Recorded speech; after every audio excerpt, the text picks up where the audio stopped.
It's been about an hour and a half and our dough is ready. We did have to add some more flour just as the the bread machine started mixing. We had to add a little more flour because it wasn't, it was too sticky.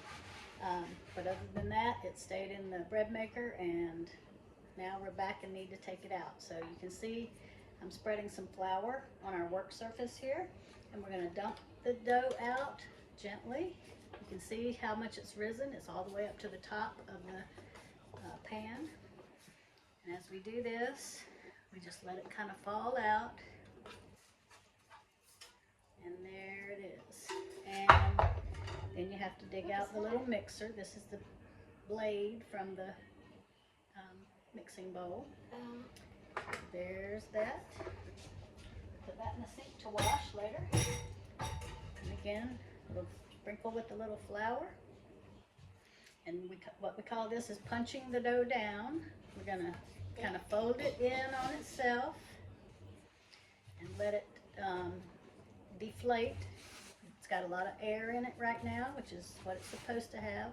Gases have developed from the yeast and made the dough rise.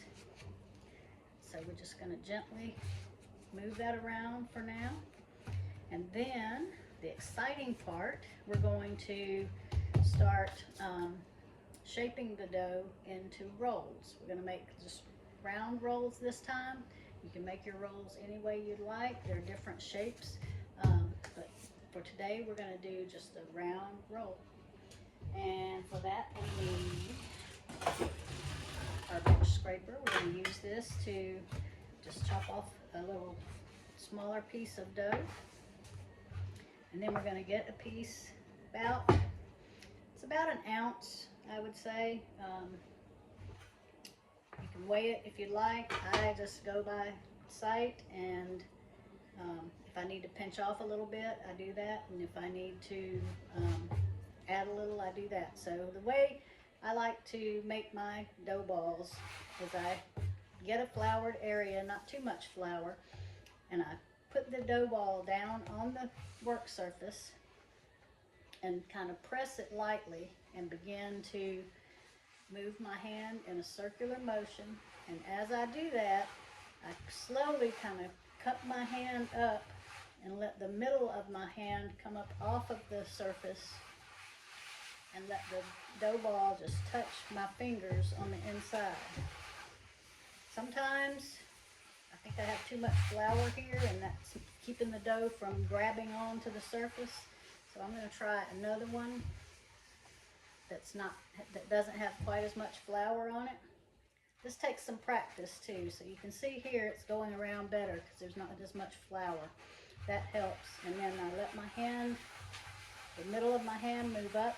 I have like a tent over the ball, and there you have the perfect roll dough ball. So let's try another one here. Bentley, you try one that doesn't have so much flour on it. Okay. See if that one works better for you.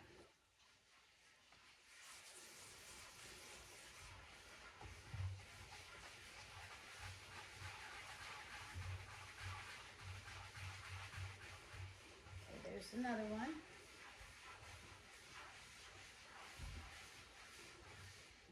Try that one.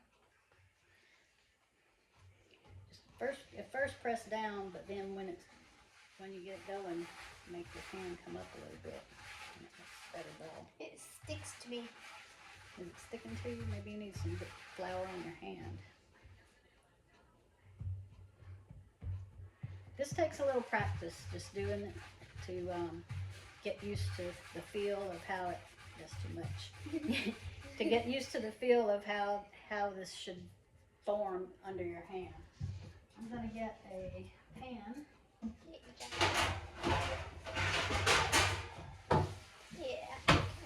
Sheet pan. Do like that.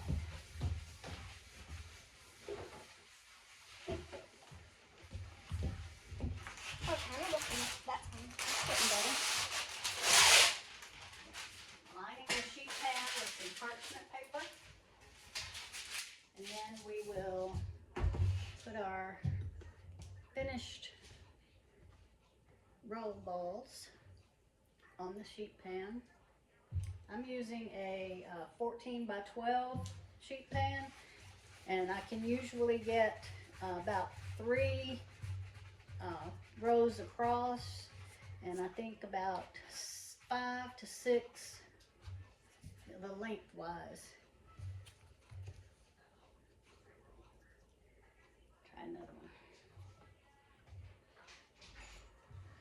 But I kind of like to do that. If it's like sticky but not Yeah, too you can sticky. try it that way.